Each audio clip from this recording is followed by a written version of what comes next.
You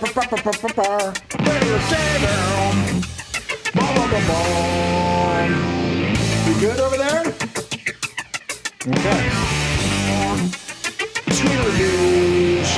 Okay. Truck Tales. I'm Ahmed Zappa. And I'm trying to log into my computer. I'm pretty excited about today. I can't remember my password for this. Oh, I did. Okay, good. I'm excited for our guest today. I'm excited to catch up on, we got some viewer mail. We going to play any of the voicemails too? Oh, the 35 from the one person? Yeah, it's pretty awesome. I didn't save them, but should I pull them out? I mean, I don't know if we should do that. Well, some of them need to be edited. I thought we were going to play. Okay. I didn't know we were going to do that, but future show. Yeah. We love getting voicemails. We don't often play the voicemails. I think we actually should. So know that the Rock Line is open 24 hours a day. If you want to call the Rock Line and leave a message, you can. You can ask us a question. Rock Line 855-601-ROCK. You can suggest a theme for the show. You can just check in, tell us how you're doing. Ask Brando how he's doing. Ask me a question. I'm happy to be there. Yell at me. You know, I get that a lot anyway, so I'm used to it. There are some nasty voicemails that come in for you. Do you not play them because you think it's going to hurt my feelings? Mm-hmm. That's never going to happen. I think you should play them all. Now challenge accepted. Did Tom Bailey call in and say that was the worst experience of my life? I'm never coming on Rock Tales again to do a Thompson Twin show? They're generally former guests, yeah. Oh, that's it. Okay, so here's what we're doing today. We mentioned on our socials that we have a very special guest, David Helfant. He's a dear friend. He's like a consigliere to me. And one thing in particular, I mean, how could we say no to this? We're going to be world premiering a song from Emmy Lou Harris and Willie Nelson, but they are doing a cover of Lowell George's Willin. Yeah. That's going to be on the Record Store Day release of the Lowell George Tribute album, Rock and Roll Doctor, which came out a few years ago. But they've redone it, and this song is going to be on it, and it's going to kick ass. And we'll hear all about how it came about. Obviously, there's a Lowell George connection to my father. And so some of you Zappa fans out there, or Little Feat fans out there. Oh, what is that? Is that the tequila bell? Tequila! Okay. All right. Sorry. Tricky Dicky. I forgot. This assortment of tequilas right on the table right now is worth more than I am. It's bonkers. Well, what is going on right here? We brought out some good tequila because David likes tequila, so only the best for David. But this is an organic tequila, Petals. All right, let's try it. And I think you'll like it because it's not like so sweet. Okay. Tell me if you like it. If I had one complaint, is that I poured our guest a tequila about 45 minutes ago, and it's not empty. I'm really a slow drinker. You're a slow drinker. David Helfant, welcome to Rock Tales. Thank you. Thank you for joining us. It is true what I said earlier. I really do view you as a good friend. I hope you feel the way that I feel because Absolutely. We first started working together. You represented this young artist called Valora, right? Sid Duran. Sid, yeah. She, her family's really talented. Yeah, amazing singer. Yeah, amazing singer. Her sister was also in the band. So this artist, Sid, created this persona, this kind of like fantasy pirate swashbuckler rocker, and we were introduced because I was working with Hollywood Records back in the day. This is going back like 17 years. More. Okay, so we were so ahead of our time, I feel. We came up with this idea, a graphic novel album. So we told the story of this companion piece of a new artist that people were going to figure out who she was. And we made like motion comic music videos for her. I met you as a music manager who also happened to be an attorney. Correct. Right? Correct. And, you know, as things, I guess she didn't get the support. Or what was her backstory while Tricky Dickie's looking I at think this? they spent so much time developing the artist. By the time it actually came time to release it, they were so in the hole that they just went, nah, we're never going to make any money on this. These are animated pages from the graphic novel. This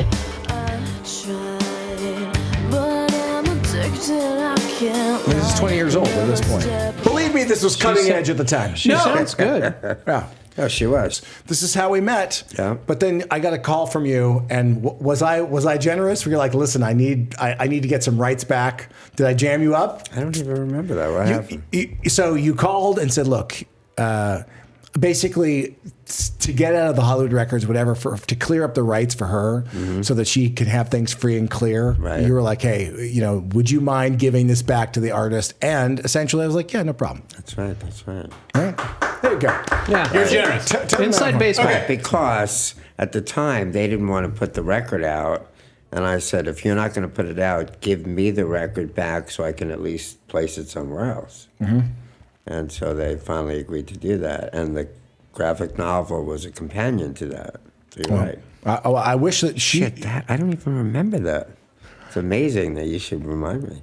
Well, I mean, you've done a lot of things, so it doesn't surprise me. That's a tiny... I have to say, I had an existential crisis reading this gentleman's bio Okay, tell me. because he has done more in a month than I've done in my entire life. Yeah. It was bonkers. Like all the many hats that you've worn. Right. Executive producer, lawyer, executive, mentor, manager, and the number of artists that you've worked with. You've probably forgotten half the people that you've worked with. Like, we could be jamming on something, right? You're one of the first people I'll call. I'm like, do you happen to know someone in this space here, or here? And I'm going to do a horrible job, remembering how this tribute record came to be, and you should definitely tell your own story. Yep. But this is another prime example of Helfant's superpowers, to where, and I think this is why people enjoy working with him. He's like, yeah, first of all, he's got great taste, in my opinion. He likes things that I similarly like. That's not to say I have good taste, meaning like, you know, he's worked with artists or working on projects that are of real interest to me. So it's always fun to jam with you and to talk with you. Right. But as memory serves, didn't someone that was having a problem trying to get this record made call you, and you're like, I know a guy who knows a guy, right? Sure. So what happened was, I got a phone call one day from a friend of mine, Jamie Cohn. Okay. And Jamie was an A&R guy and had fallen in love with Lowell George and Little Feat and their music. And shortly after Lowell passed away, he wanted to do a tribute record. And he basically went to 20 record companies and pitched them on the idea of funding the record, and came up short every time. And out of frustration, he called me up and said, you know, maybe I could use your help. Like, I want to do this record, but I can't get funding. I can't get distribution. You think you can help?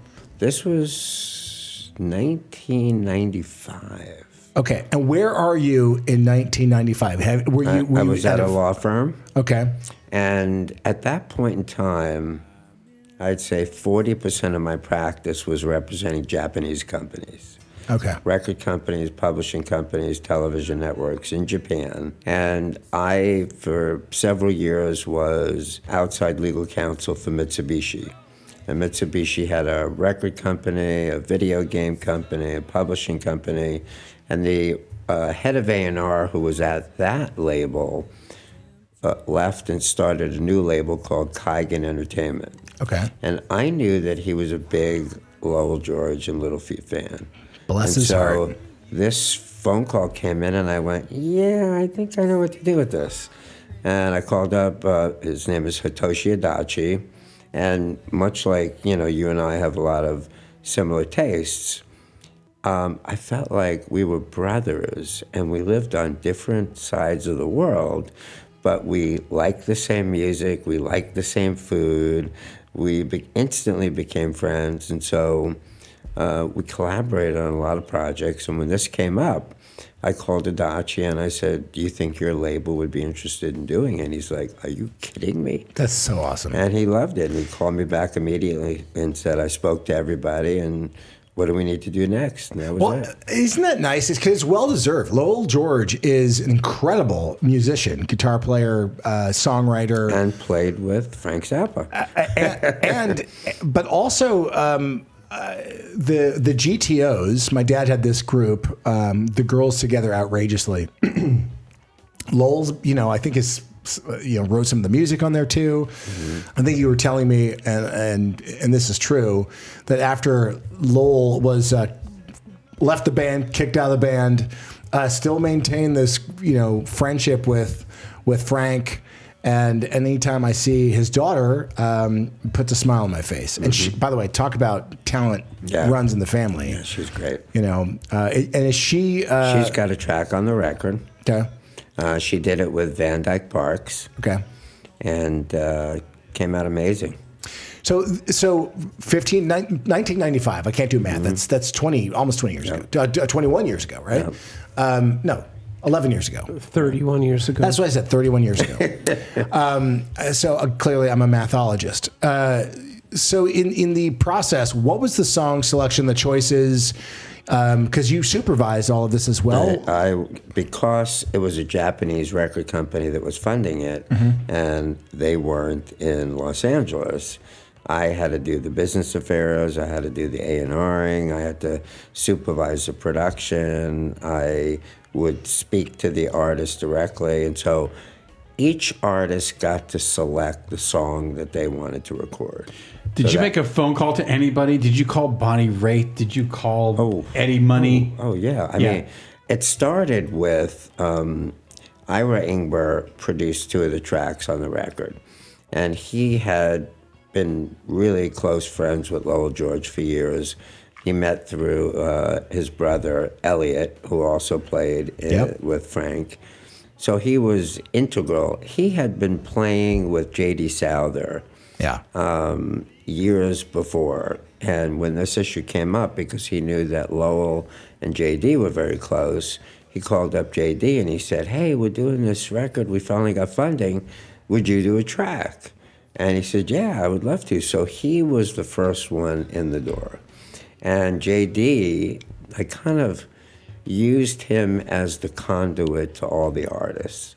Hey, can you call up Jackson? Hey, can you call up Bonnie? Yeah. And so he was wonderful about that. And I mean, it's funny, we're talking about Bonnie. Bonnie was one of the first phone calls that we made because of her relationship with Lowell and her friendship. And I mean, I think she learned how to play slide guitar from Lowell. So, is there any more kick-ass female performer than Bonnie Raitt? I don't think so. I mean, there's some I love, but Bonnie's got to be up there. That have just her voice. Talk about when you embarrassed yourself in front of Bonnie Raitt. Go ahead. Oh, you mean when I was at a pro-choice rally and go for it. You think I should tell the story? Fine. What happened? This is really not great. It's really not. So there was a certain. We just lost Jesse Jackson. Did Jesse Jackson just pass? He did a couple days ago. A couple days ago, yeah. You didn't know that? No. Oh, wow. You did know that? I did not. Oh, wow. So this is a Jesse Jackson story. Okay. So. Can you tell this story? Let's skip it. You remember? No, I remember. Just give everyone the look that Bonnie Raitt gave you when you made the joke. I'm 15. And I'm telling Bonnie, and I'm crying, laughing so hard. I envisioned that Jesse Jackson had like a cloak of invisibility. Like he could make himself invisible, right? And he was doing horrible things. Let's just say horrible things in this park, right? And I'm laughing hysterically, thinking that everyone's going to think that the things coming out of my imagination are hysterical. You still think that? I still do. I'll just say that by the end of me telling this putrid story, Bonnie said, I am a huge fan of Jesse Jackson, and she gave me a nice talking to, and I've never been so mortified about someone who, when I walked up to her, it's not because I just saw a random person that I decided to tell what I thought was a funny story. I walked up to her because I'm like, that's my crush. I love Bonnie Raitt. She's the greatest slide guitar player. Were you trying to pick her up? There's probably a 15-year-old part of me that thought maybe. Is it you know the answer to that? I thought maybe. I thought maybe shoots his shot. Maybe Kate Bush, Bonnie Raitt. It was horrible. Anyways, I'm glad that she's on this record. She hates me. Well, she did Cold. Right. Can we play? Can we play it? Yeah, and Little Feat Forgot to backed her download. up on that, and then Little Feat did their own track. Okay, so why don't we play just the Bonnie Raitt songs? We're going to hold back on playing the world premiere because We should also tell people that the special Record Store Day version of April 18th. Rock and Roll, Yeah. Rock and Roll Doctor, the Lowell George Tribute album. First time it's ever going to be available on vinyl, That's awesome. and the bonus track. Willin. What a great partnership, by the way. The label that you're working with on this release, kudos to them. Omnivore Recordings. Yeah, for respecting the historical relevance and supporting great music. Were you able to go back to the masters and do a remix on any of this stuff? Or how did... We had it remastered, and then we found, we knew we had this bonus track, Willin, that had never been on the original record. And Brad Rosenberger from Omnivore said, this would be so much cooler for Record Store Day if there was something new and fresh about it. And so I reached out to Ken Levitan, who manages Emmylou Harris and also Little Feat, and he helped me to get it cleared. And it was funny because he spoke to Emmylou, and Emmylou said, did I do a track of Lowell George? She goes, I don't even remember recording it.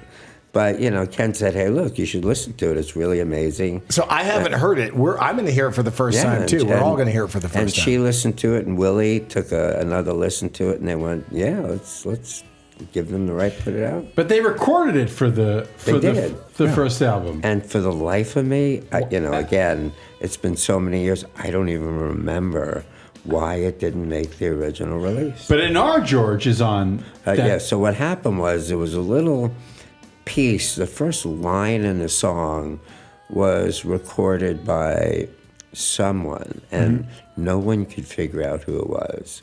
And Liz and Anara said, it'd be really cool if I just put my voice on that intro. So she went in the studio, she cut that line, Ira edited it in, and then when we had it mastered, we dropped it right into the record, so it was pretty seamless. This is what a feel-good moment for her. Is she proud of that? Yeah. Oh, it's awesome. Here's the Bonnie Raitt track. Okay, go. That sounds good. With Little Feat.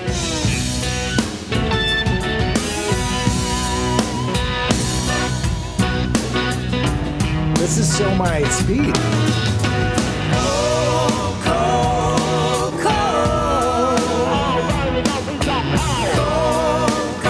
Singing until I can blow mic. Exactly. That man, it was freezing cold. This is exactly the kind of music I like to put on when I'm driving out to Palm Springs or, cooking meth in the kitchen. Funny thing about this Bonnie track, I mentioned that she was one of the first artists that we reached out to, and she said no. Oh. Well, she did. I don't know if she said no. She said, let me think about it.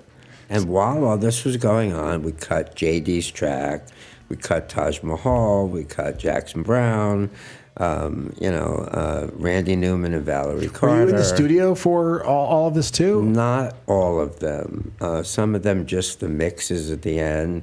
Because I basically would give the money to the artist and say, go do your thing. Right. And Eddie so- Money.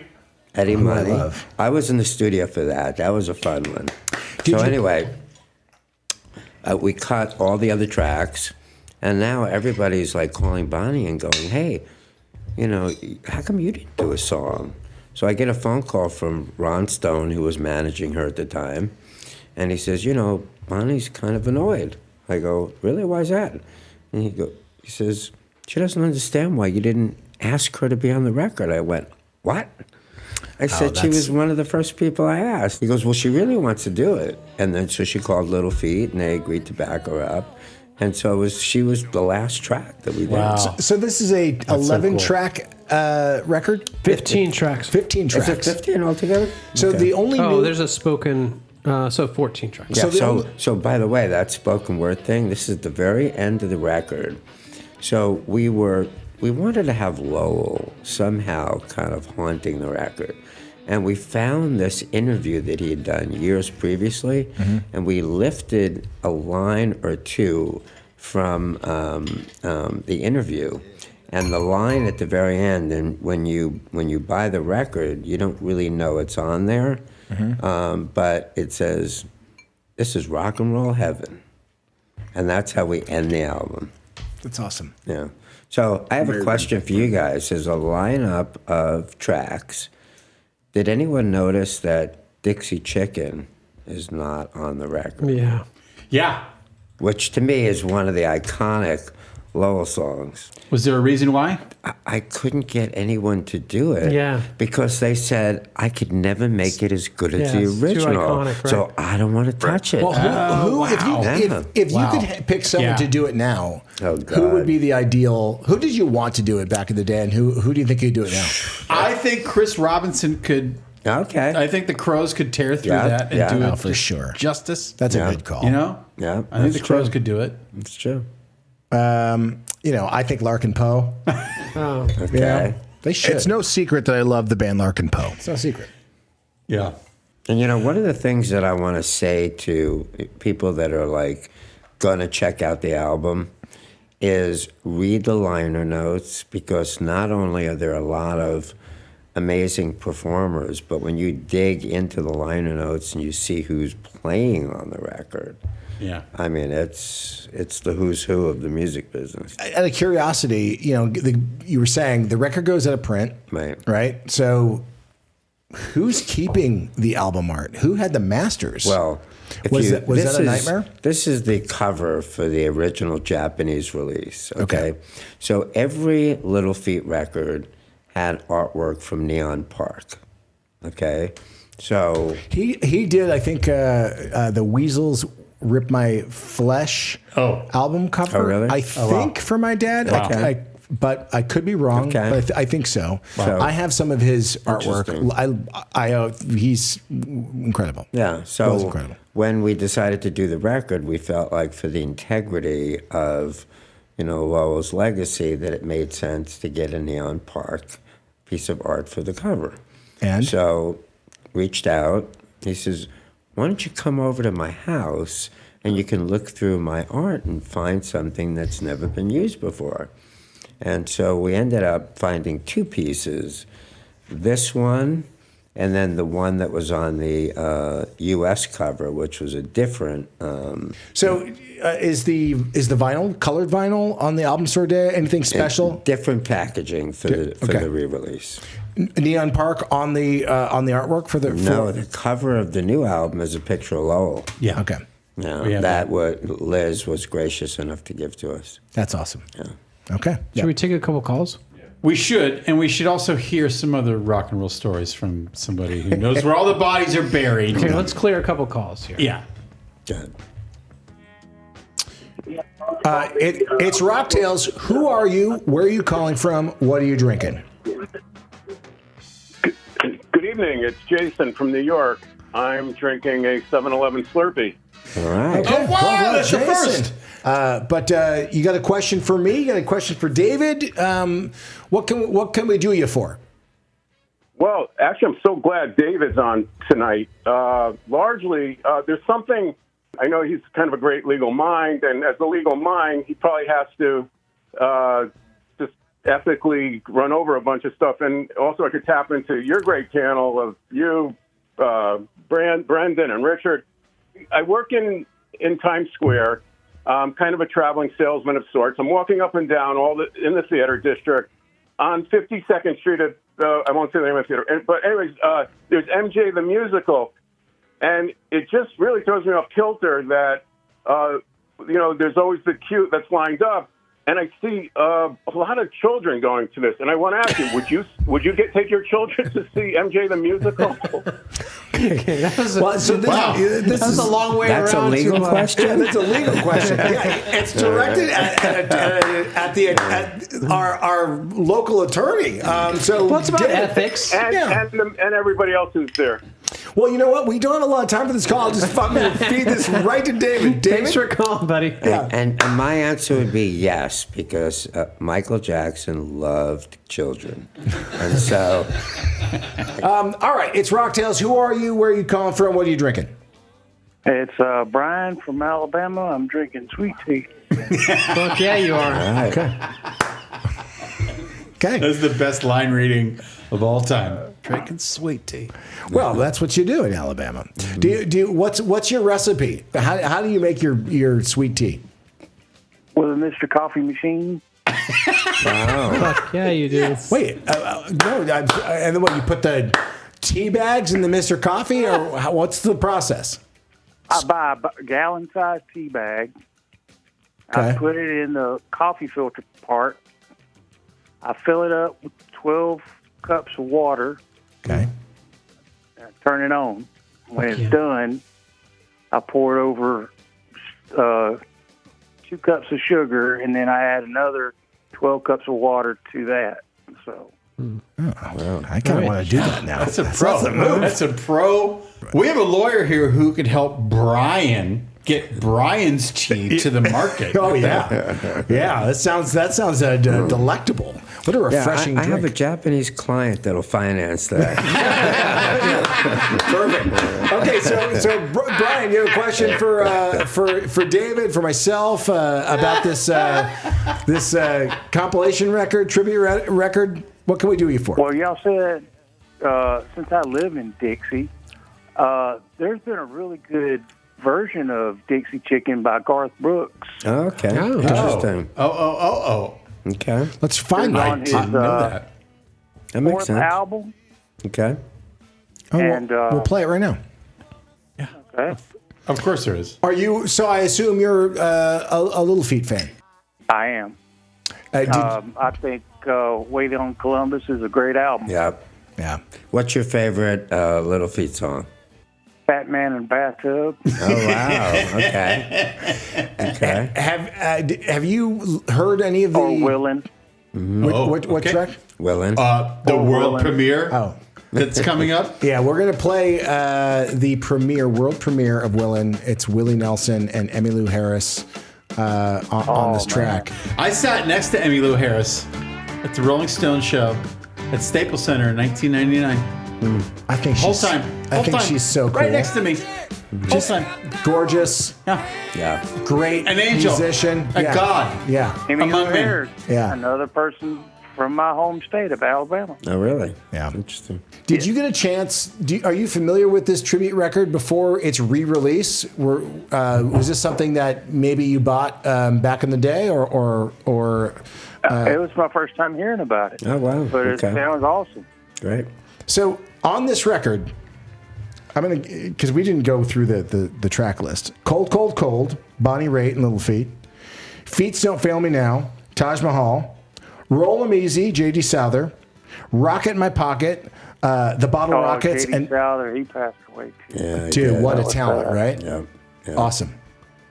I mean, you still have a J.D. Souther thing that you're working on. Can I mention that, or should I shut up? What's that? Oh, No, okay. I'm not going to shut up about that then. There's so many things that I don't know if I can talk about. Like, because you don't really talk about your client list ever, really? I try not to. Oh, God. So, I mean, the list is incredible.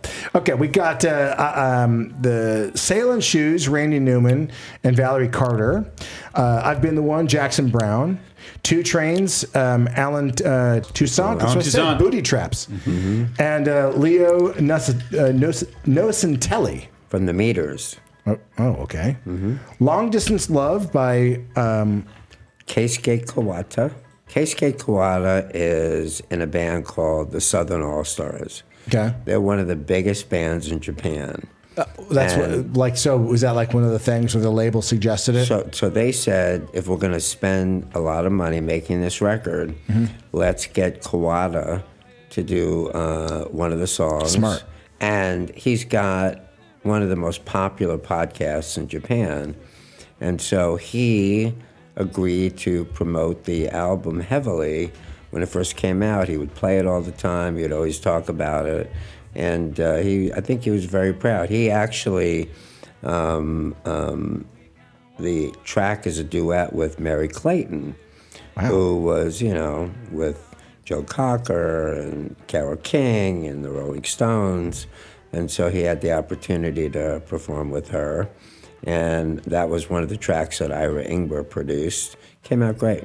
So then we have, for those of you who don't know, Long Distance Love. We just covered that. Yeah. Rock and Roll Doctor, Eddie Money, and Buddha Heads. Who are the Buddha Heads? The Buddha Heads are a band that I was representing at the time. Okay. Alan Mirikitani, who was a great guitar player, Japanese-American, and he was signed to Kaigen Entertainment. Okay, this is cool. Kaigen said, hey, but check this out. The drummer on that track is Kenny Aronoff, one of the greatest drummers of all time. Yeah. And the sax player on that record is Clarence Clemens. Yeah, so it was quite a track. Okay. Yeah. Hokey smokes. Then we have Straight from the Heart, Chris Hillman and Jennifer. Jennifer Warren. This is very small print. Honest Man by Little Feat. Spanish Moon, Phil Perry, Mary Clayton, and Ricky Lawson. Trouble by Anara George. And then the last track, little intro from Anara, but it's a Willie and Emmylou Harris track. Wow. And we're going to look forward to playing that in a second. But before we that's how we're going to wrap up the show. We're going to world premiere that song. I have to ask you. Sure.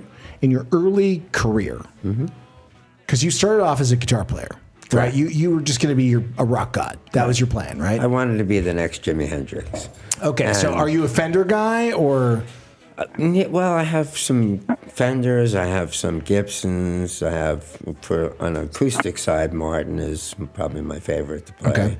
But, I didn't think I could ever make a living as a musician. But you never stopped playing guitar, and you should. I still play, but I wanted to make sure that I could, go out to dinner. Right. You share something with Richard Sheltinger, because That's this how I gentleman started. can play guitar. I started in music and then went to business because, look, when you have kids young, you got to feed them. He likes to go out to dinner. So you come out to Los Angeles. Come out to LA to go to law school. And how do you wind up, right out of the gate, working with some of the biggest bands in the world, like Van Halen and Ozzy Osborne? I got hired 6 months out of law school. I got hired by a gentleman by the name of Henry Bushkin. Okay. And Henry was the lawyer and the manager for Johnny Carson. His daughter was my friend Dana. Oh, wow. Okay. So the firm Van Halen also did a Little Feat song. Did they? Which Dennis song? is still here. Yeah. They did Apolitical Blues is on OU812. That's right. Oh, yeah. I forgot about that. Wait, is this Brian in Alabama? Yeah. It is. Drinking sweet tea. Stay on for the rest of the show. No, he's joining us. We're He not should getting join rid us of for him. the rest of the No, show. he's on every show. He's our buddy. I was 25 years old when I got hired, youngest person to ever be hired at the firm. Okay. And the client list was Johnny Carson, John Travolta, Belushi and Aykroyd, Priscilla Presley, Ozzy Osbourne, Cheap Trick, Steppenwolf, The Kinks, George Clinton, and the Funkadelics. So you can't believe it because this is like your musical. To show you what a geek I was, like I couldn't believe that I was actually doing this because I had dreamt about it my whole life. So I said to the receptionist, anytime anyone famous ever comes into the office, buzz me and let me know. And then I would grab files and I would walk through the lobby and I would see who was sitting there. Because it was like, holy shit. Who was the biggest one? Yeah. Who that you kind of lost your mind that came in? Well, I when they asked me to start doing work for Van Halen, I thought that was pretty damn cool. They were probably the biggest rock band in the world at the time. Yeah. And my job, which was kind of goofy, but I loved it, was I was responsible for suing all the bootleggers that were selling illegal merch. Wow. My dad would have loved you. He would have been like, that's my guy right there. So I would go into federal court, I would get an order for an injunction, and I'd be running through the parking lot serving all the guys selling illegal merch. Quick question about that, because at that time, Yeah. early 80s, were the bootleggers, were there 4 or 5 nationwide syndicates that were doing that, or was it really like just city by city? We had no idea who they were. In fact, Okay. when I would go into federal court, one of the challenges of getting the order, the federal court rules require that in order to issue an injunction, you have to identify the person that you're getting the relief against to make sure that the court is actually targeting the right person. Right. So when you file a lawsuit, if you don't know the name of the party, you call them a doe defendant. So we didn't know what the names of the bootleggers were going to be until we got in the parking lot. So we got injunctions to serve on doe defendants. And then we'd fill in the name of the bootlegger when we served them. And so Noel Monk was the manager. Was the manager, right? Correct. At that time. So you worked hand in hand with him? Noel. And you know how, do you remember how Noel became the manager? I think he worked for the Sex Pistols, right? And He was the tour manager Yeah. for the band. for the And Sex Pistols. Marshall Burrell was managing the band at the time, and the band couldn't figure out why the records were selling and they weren't making a lot of money. They ultimately found out that Marshall was skimming off the top. Wait, a manager was crooked. What happened? That's crazy. So they went to the label and they said, shit, like, what are we going to do now? We need a manager. And they said, well, Noel Monk is doing a great job. Why don't you just promote him and make him the manager?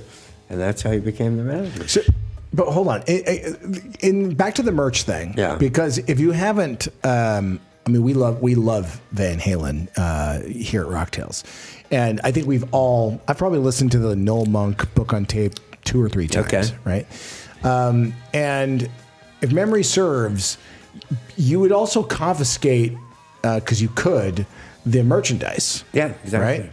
And didn't you then resell it as your own? No, I have no recollection of that. I don't think we would have, because the quality wasn't as good It was as what terrible, we were because I selling. remember the favorite shirt that I ever bought in my life. I was in 8th grade. The 1981 Van Halen World Tour. It was a Fair You're Warning wearing Tour it right shirt. now. This was the 2007 shirt. Oh, okay, I got should it. have worn it was my favorite shirt ever. But in the parking lot, the bootleggers were selling the poor illustrations of the band on a black shirt with the white sleeves, just bad. Right. How much money were those guys making back then? The bootleggers. I have no idea. But just to give you an example, when Van Halen did the US Festival, Yeah. so, that was a big issue because we knew there were going to be a lot of bootleggers. We made $1 million Wow. in merch sales That's crazy. Just on that day. just on that show. And back then, in 80, what is it? 80, Well, remember, the US Festival, I think, was like a 2 or a 3 day festival. 3 days, So 83. it was during that period of time. so yeah. for adjusted for inflation, what is it? What do we think that is? Oh, it's probably $6-7 million. That's crazy. Yeah. And And I think one of the things that was the coolest about being part of that whole scene was anytime Van Halen would go out on the road, they would have a friends and family rehearsal where they would actually kind of preview the show before they go out on the road. So they would always rent Zoetrope Studios, and they would bring in alcohol and food, and it would just be like 30, 40 people in the room watching the band do the show. And it was just like, I'm a young kid, and I'm pinching myself and going, what the hell am I doing here? so 30, 40 people and enough cocaine for 60 to 70 I never people. saw cocaine. But you know what? I remember, like, the first time I ever heard Jump, Yeah. because Eddie would play keyboards first, and then he'd jump on guitar. they previewed that just before they went out on the road. It was the first time I'd ever seen them play it live. It was amazing. Because it added a different dimension to the band, having those keys. And did you hang out with the band where they're like so grateful? They would play, and then afterwards they'd just hang with everybody and talk. Yeah. And what was the funniest thing Diamond Dave ever said to you? No record. He's a brilliant guy, right? Oh yeah, and back in those days, he was a black belt in karate. He was in perfect shape. Did you feel like Eddie was the best guitar player you'd ever seen? Oh my God. Did you ever play as a guitar player? Did you ever play one of his guitars? No, never got lucky that way. Did you want that so bad? No, so badly. I bet. That's awesome. Okay, so you got time to just give us a little Ozzy Osborne, because I know, that was a big moment in when Ozzy was signed to Jet Records, which was owned by Don Arden. And at the time, Don had Air Supply on the label. He had ELO on the label. Right. And, Ozzy was at the very beginning of his career. Did you work with Air Supply, too? Not at that time, no. Okay. Years later, I got friendly with them, but... Sorry, real quick. After you worked with Van Halen and did a great job for them, did you ever get to say, like, I'd love to work with these other bands? Remember, I was a young punk in those days. Like, so for me... I would usually end up representing these people because the partner down the hall had them as a client, and he'd say, "Oh, can you help me on this?" They weren't my clients, right? So yeah, it was really early stages. What would you do for Ozzy? Similar thing? Well, the firm represented Ozzy, and Ozzy couldn't figure out why he wasn't making a lot of money. Okay. And ultimately, he came to the realization. I see a theme here. Yeah, there's no question. Early days of rock and roll. Yeah. Chess Records. Yeah, I mean, there's a theme here. All of these old, I remember I was in Jamaica one time. I was working on a reggae movie, and I got invited to a very famous reggae artist's house. And he said to me, "Hey, would you represent me? I'm looking for a new record deal." And he had been signed to Island Records. Chris Blackwell. Right. And I said, "Well, what do your numbers look like?" He goes, "What do you mean?" And I said, "Well, how much money do you make every year?" He goes, "I don't know." And I said, "What do you mean?" He goes, "Well, I don't really get royalty statements." And I said, "Well, then how do you get paid?" He goes, "Well, when I need money for a car or a house, I'll call up Chris Blackwell, and he'll say how much do you need, and he'll write me a check." So it's definitely a recurring theme. Wow. Yeah. Wow. Yeah, that seems fair. That seems like they were definitely doing proper accounting. This reggae artist didn't realize how badly he was being ripped off until Universal bought Island, and all of a sudden, he started getting computerized statements, and he went, "Holy shit, if I'm making this kind of money now, and it's years after my fame, what didn't I get paid on back in the day?" The answer is a whole lot of money. Wow. Okay, so Ozzy wasn't getting paid. So Ozzy wasn't getting paid. So you went in there and fucked some people up. So the law firm filed a lawsuit to get him out of his contract, and ultimately the case got settled.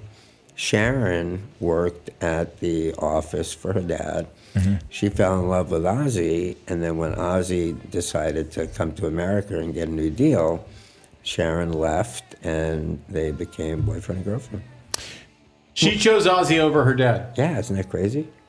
No. I love that. Well, because we love Don Arden stories on Rock Tales. We've had many. Oh, you have? Okay. Yes, we have. So we know the lengths that he will go to win. Who, if in your knowledge base, who do you think?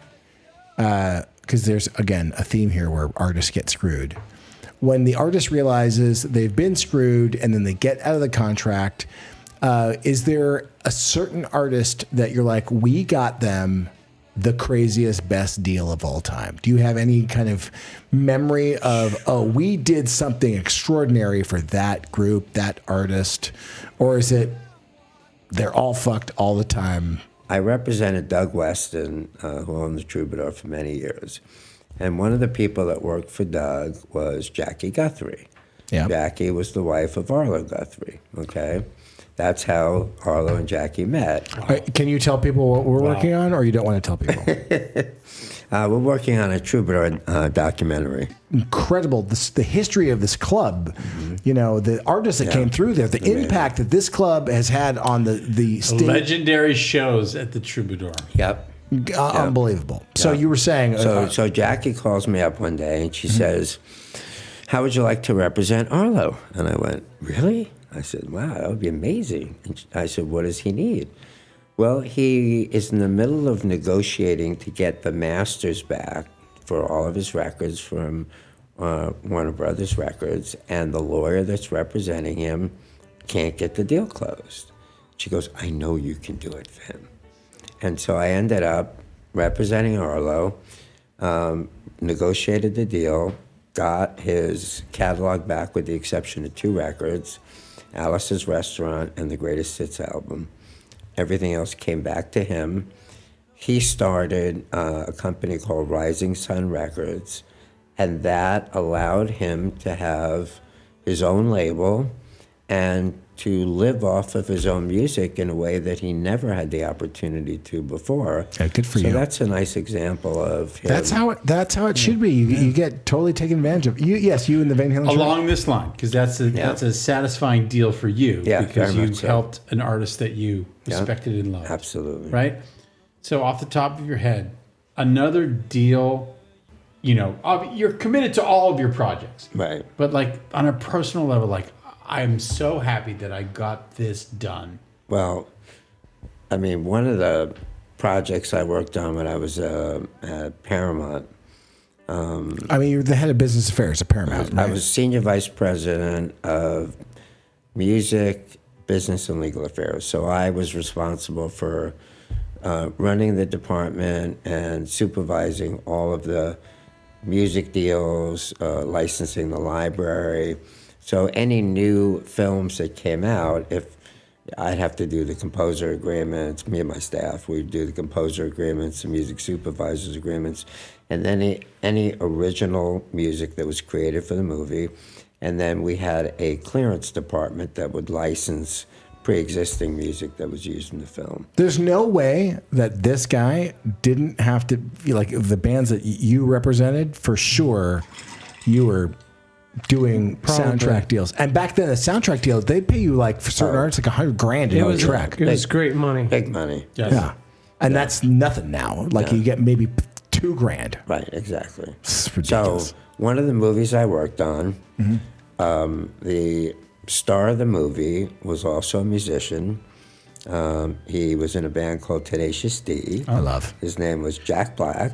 Yep. And we go into production on School of Rock. Okay. And I go to Sony, because he was signed to Sony, and I say, you guys should put out the soundtrack album, because he had a lot of on-camera original songs that he was doing. And we had so many great tracks. Led Zeppelin, AC/DC. How the hell did you get Led Zeppelin and AC/DC? Well, that is an amazing story.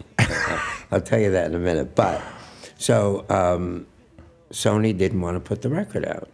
So I called up my friends at Atlantic Records, and Atlantic had, you know, Stevie Nicks was on the record, or a re-record of a Stevie Nicks track, Black Keys, Led Zeppelin, AC/DC. So I called up Craig Kalman, and I said, you know, I have this soundtrack album that's available, and I'd love to, you know, show you the movie. So I flew to New York, set up a screening at the Viacom office in Manhattan. Craig Kalman came down with Ron Shapiro, who was the president of the label at the time. And the reason why Sony had passed, they actually thought that the idea of Jack Black playing in a band with 15-year-old kids was the stupidest thing they'd ever heard of, and it was going to ruin his career. And so they didn't want to put the album out. So I fly to New York, and I'm like, I got to get this deal done. I got to get this deal done. So it's just the 3 of us sitting in the screening room, and the lights come up after the movie, and I'm like, oh, shit, say yes, say yes. And Craig and Ron look at me, and they go, do you realize how great this fucking movie is? And I'm like, yes.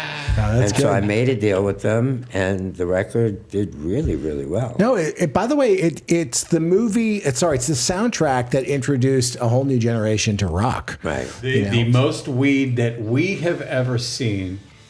We went to see Jack record with the Dust Brothers. Oh, wow. The first Tenacious D record at their studio in Silver Lake. Got it. And it was the Dust Brothers sitting in and Jack in the thing. And then just a cloud of white. And that record is great. It's a great record. Yeah, that's teamwork. Anyway, you asked how we got Led Zeppelin. Yeah, please. That's first of all, they don't license their They music. didn't license their music. Yeah. So Rick Linklater was the director. He did a great job directing the film. So there's a scene at the end of the movie where it's the final talent competition and they're performing in it. And we didn't have the rights to the Led Zeppelin song yet. And so Rick says to Jack, why don't you, since you're already in the room, when you're up on stage, we'll film a plea from you directly to Led Zeppelin with all the people in the room screaming in the background. And so we filmed this piece, and it was basically Jack going, you guys are rock gods, and this is a movie about rock and roll, and we need this, we need it to legitimize the movie. And everyone in the background is screaming and yelling. And we took the video clip, and we sent it to their manager in the UK.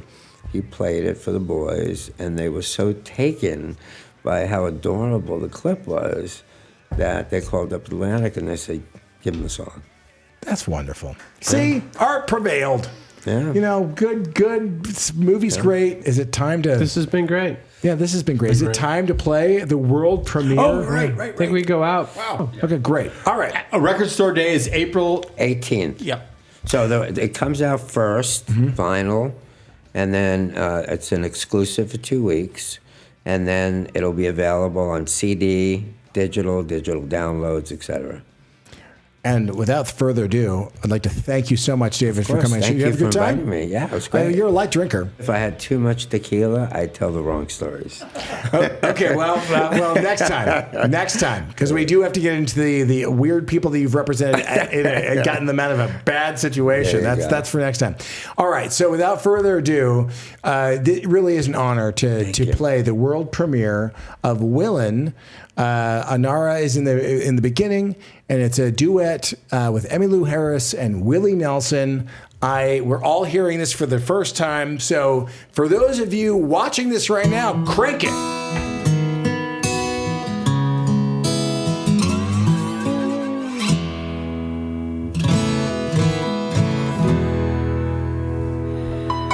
Been warped by the rain, driven by the snow. I'm drunk and dirty. Don't you know it? I'm still willing. Out on the road late at night, see my pretty Alice in every headlight. Alice, Alice, Alice. I've been from Tucson to Tucumcari, to Hatchapee to Tonopah, driven every kind of rig that's ever been made, driven the back road so I wouldn't get weighed. And if you give me weed, white sand,